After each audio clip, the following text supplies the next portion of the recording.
Hi, this is Anita with 5 Minutes with Art. Perhaps no other artist that has captured the world as Pablo Picasso.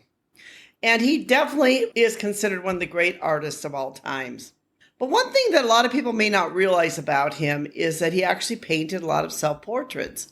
And the self-portraits themselves is a great study of the evolution of his art. A little bit about Picasso is he was born in 1881 in Spain.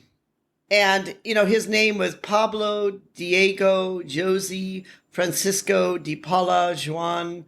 It just goes on and on and on and on. Picasso. There's like a list of like 20 names that they've given him.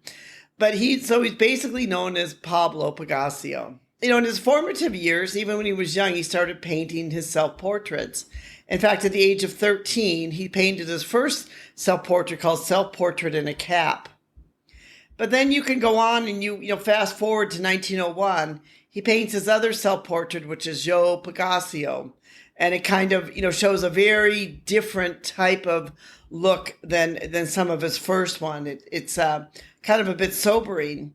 And then you fast forward a little bit more to 1906 and you see a whole completely different self-portrait. In fact, his face is not quite uniform. Its body looks bigger than the face. It's a very different looking self-portrait than the previous ones.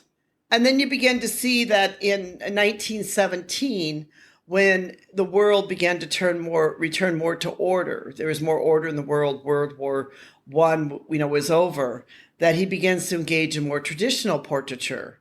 So, you can see where he's going in and out of these different types of styles. By 1972, you can see this artistic completeness in all of his different self-portraits. That's what makes it so interesting in analyzing his self-portraits. You can see them from this sort of psychological perspective that there's, emotion that's brought into each one of them. He, explores in them some of the vulnerability and the depression. He was seeking refuge in art during the Blue period. He painted several self-portraits that were inspired by the melancholy, almost like the sort of like depressive state. The subjects had sorrow, dimly lit settings. They were bearing eerie resemblances to the painter himself. And this kind of is a little bit of a glimpse into Picasso and maybe his mental state during this time. The African art period, he had, experimentation and redefinition. So you could see where he started, this period to begin to be able to experiment a bit more and to redefine his art a bit more. You can see after World War I and after the world started becoming a little bit more in order, that he began to return to the softer, more mature, expressionism that than some of his earlier maybe self-portraits when he felt there was more chaos, more disorder after World War I. It's really interesting that you can really see a lot of Picasso and his life and his nature and his psychology and, maybe a bit of what he was thinking as we look at his art and in particular his own self-portraits of himself.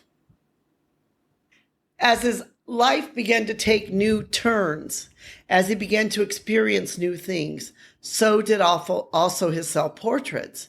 So that's what makes the study of these so interesting and so unique.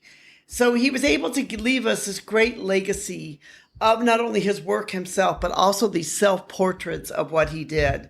His reinterpretation of himself, and even a little bit of his own wit and sense of humor comes out in all of these, as can maybe some of his depressive state, feeling blue, feeling melancholy, maybe how he felt about the world and about the world views and things that were happening around him.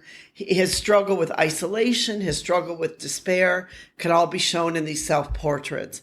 And that's one reason why Picasso today remains an important artist, is because of the fact that he really put himself into his artwork. And you can really see this evident as you study many of his self-portraits. We have a blog post that we've written on this that actually our writer, James Johnson, wrote on it, which is a very good blog post called The Intriguing Self-Portraits of Pablo Picasso. If you have an opportunity, I invite you to go there, check it out, learn more about his self-portraits, learn more about this artist, and learn more about his artwork itself. Thank you so much for listening. We thank you for being part of our community. We thank you for joining with us. Check out our YouTube channel. Subscribe to our YouTube channel. Subscribe to our blog post. We'd love to have you part of our community. We'd like to thank you, our listeners, and thank all those who helped make the technical aspect of this all happen and come together, because heaven knows if it was left up to me, it probably wouldn't happen. So thank you all so much.